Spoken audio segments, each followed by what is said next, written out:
Hi, this is Dr. Michael Bardot, and I'd like to welcome you back to our lecture series for World Civ 1. Previously, we talked about how the fall of the Roman Empire gave rise to several kingdoms within Europe, and now we're going to take a look at the developing social system that kind of developed from about the 500s through about the 800s in terms of the social and the political changes that were taking place in European culture and European history. Now, this system that we're talking about is very, very interesting to kind of discuss. Let me move that box just for a minute. It is referred to as feudalism. And the problem with discussing feudalism is that feudalism manifested itself in a lot of different types, in a lot of different ways, all across Europe. There were certain nuances and changes that were taking place in regional areas that altered but did not completely kind of change the feudalistic system. Now, feudalism, we've mentioned it before when we talked about ancient China, and at the same time we're talking about now in terms of European history, there was also a feudalistic period of Japan.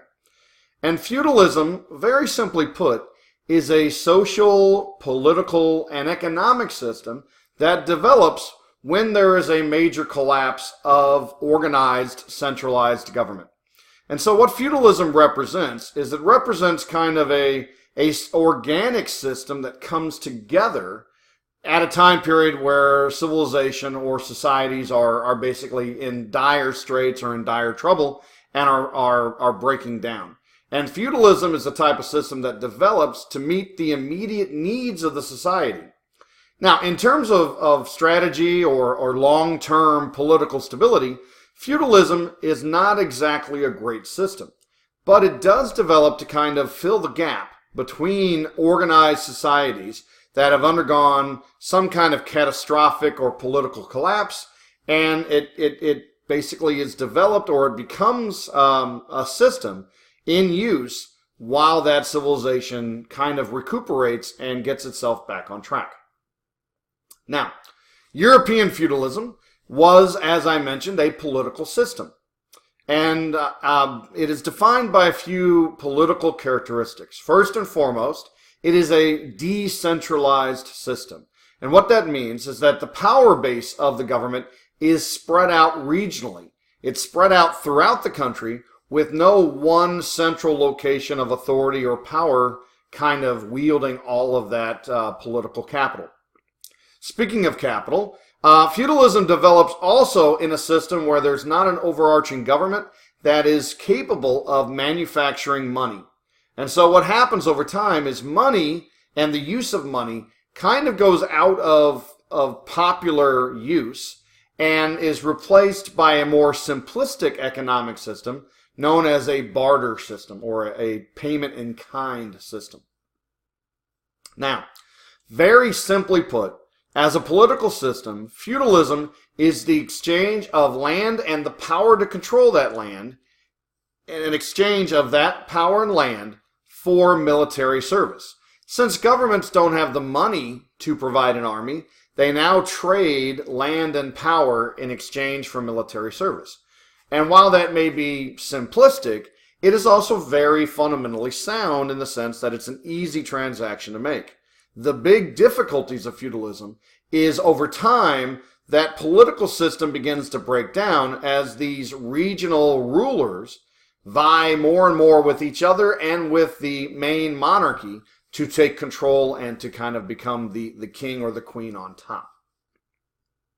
Now, as a social system, feudalism is extremely regional, as I mentioned. It's going to be limited in terms of its scope of perspective. And so the first thing that we have on the outline here is a Latin term known as primogeniture. And the idea behind primogeniture is to limit how the land will be distributed.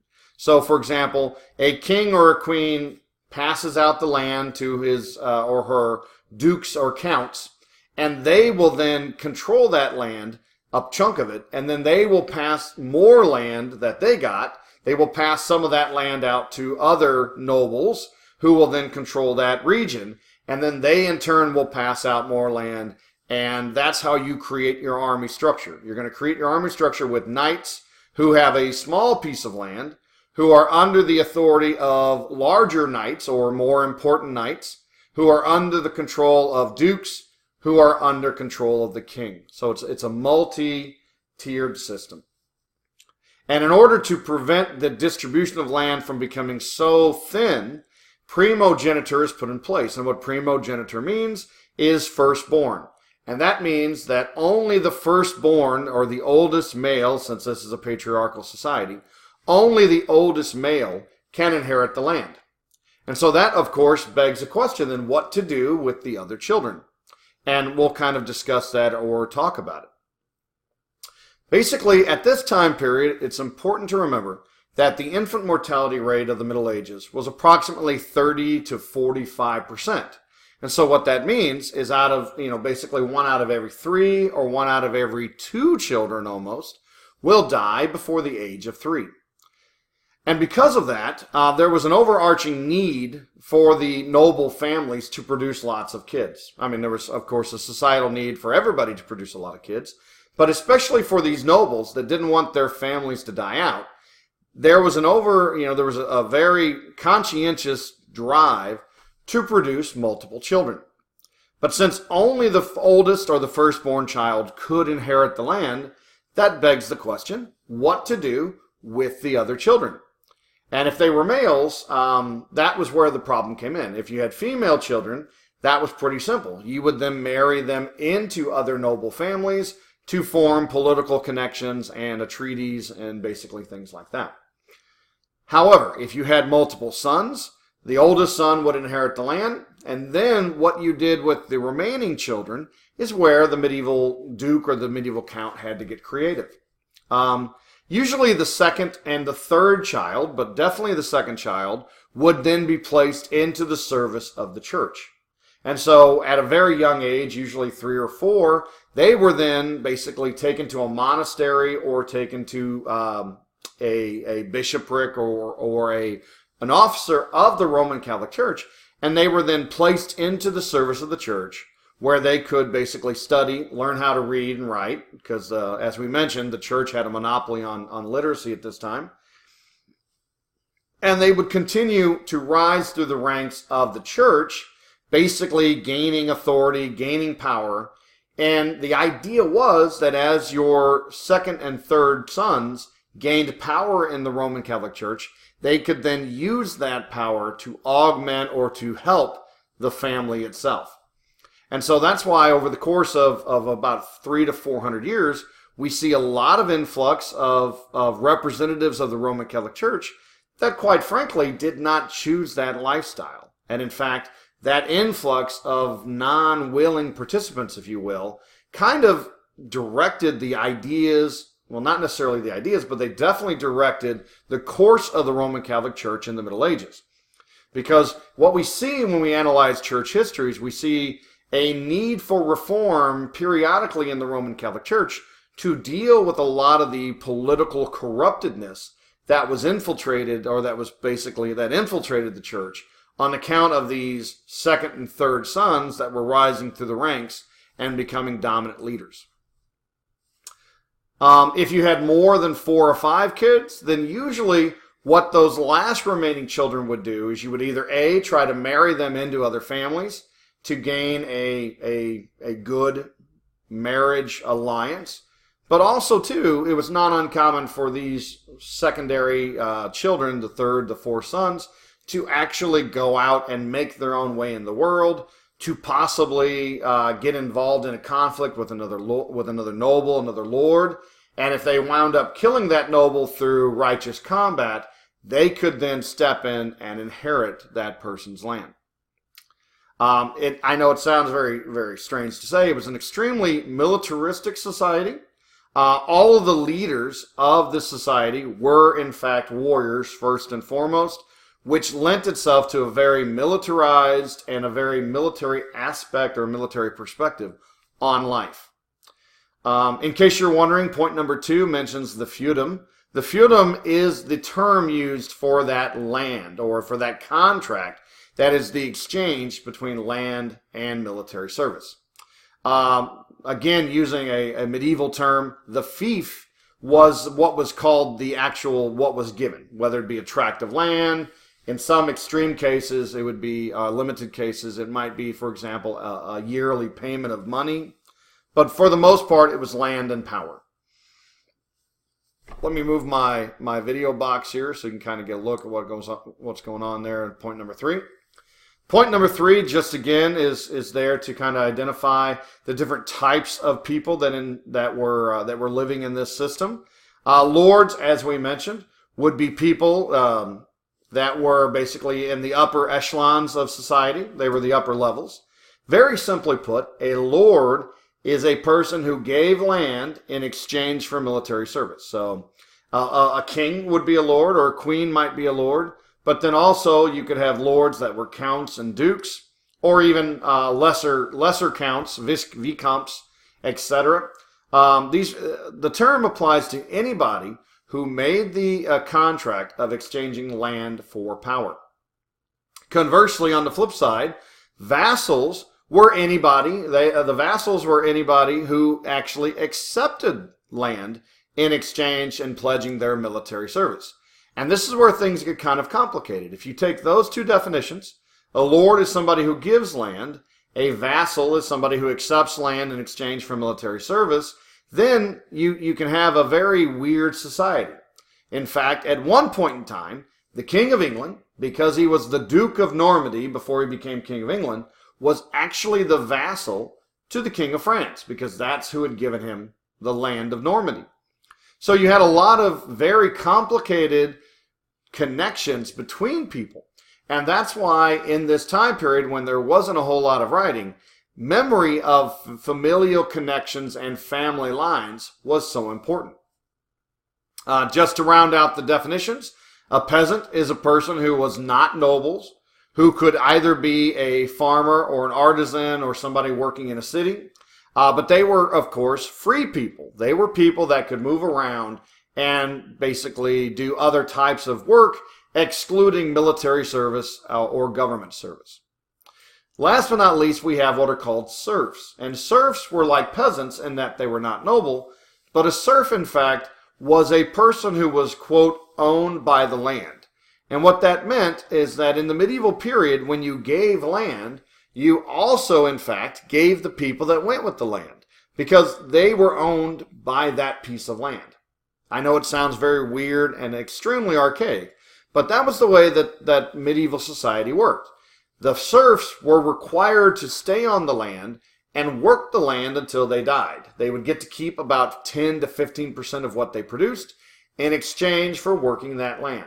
And then the nobles and the counts owned the land, but not the people. So they could not actually force the people into service, especially not military service. And they were basically, the serfs were left to work that land. And if you traded the land to somebody, then the serfs went with it.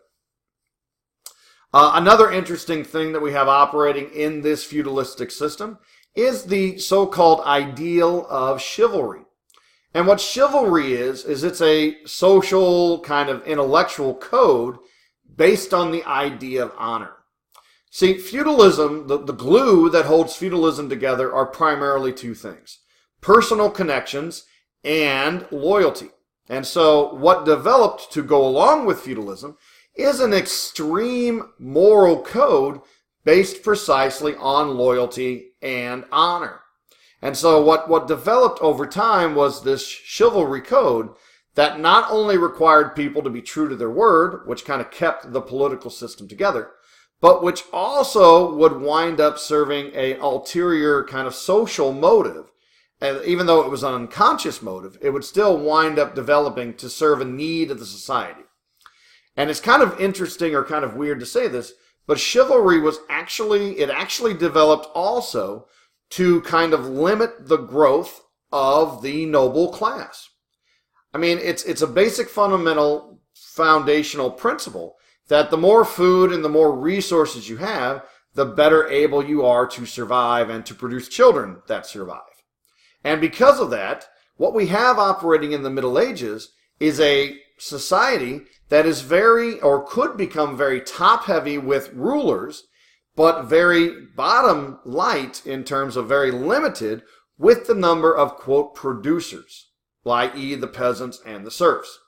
And because of that, what developed over time was this extremely rigid code of honor that went with feudalistic society that basically ensured that either through combat, either through war, or through war caused by chivalry, that the upper class would be limited in the amount of population that it would actually produce.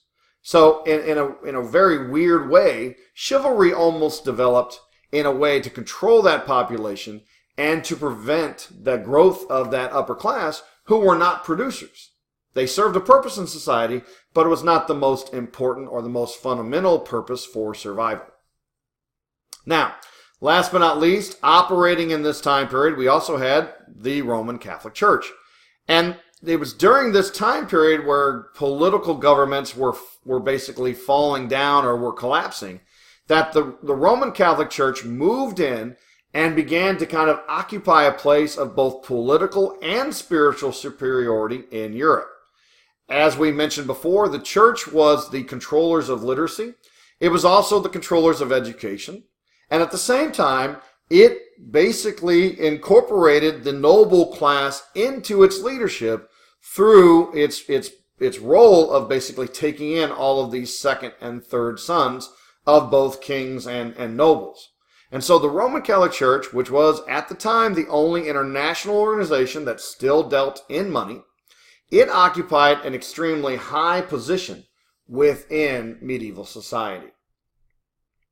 So I hope that kind of explains feudalism and kind of gives you an idea of how the society worked. Real quick, just to kind of talk about its effects. You know, we have, as I mentioned, a regionality or a localization of society. We also have the definition of society into basically four classes. Those who fight, those who work, those are the peasants. Those who fight are the nobles and the kings. Those who farm, which are the serfs. And those who preach, which is basically the members of the Roman Catholic Church. Now, what developed also during this time, as I mentioned previously, is that we begin to see problems in the Roman Catholic Church, and we begin to see the breakdown or the fragmentation of some of the church's political and spiritual practices. Two big kind of problems that the medieval church would face were both something we call clerical marriage, because even though those people were ordained members of the Roman Catholic Church, they hadn't chose that lifestyle, and they also didn't choose what went along with that lifestyle, which was, of course, celibacy. So we have the habitual practice of some priests and bishops, as well as some monks, of what we call clerical marriage, where they might live with a woman, not married, but live with a woman in order to fulfill that kind of sexual aspect of their life. Secondly, we also have the practice of simony, which was a practice of different priests or different religious members basically bribing their superior in order to gain an additional office or authority, which they would then use to not only live a more easy life, but also they could use that power to help supplement or to augment their family's holdings or their family's history. So I hope that kind of gives you an idea of feudalism.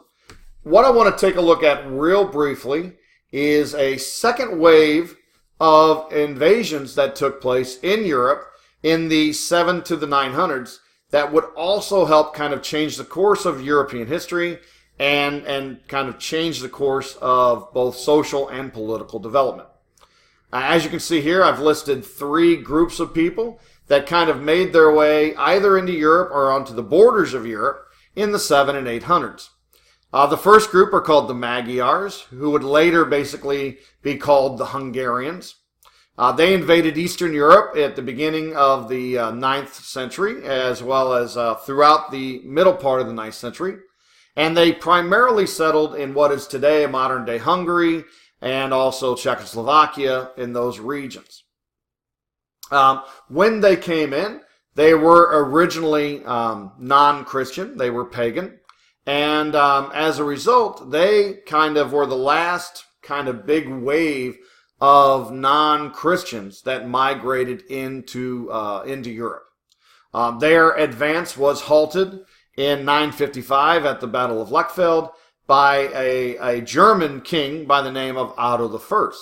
And it was Otto I that we'll mention a little later who wound up also kind of resurrecting that title that we talked about in reference to Charlemagne and the Carolingians as the Holy Roman Emperor.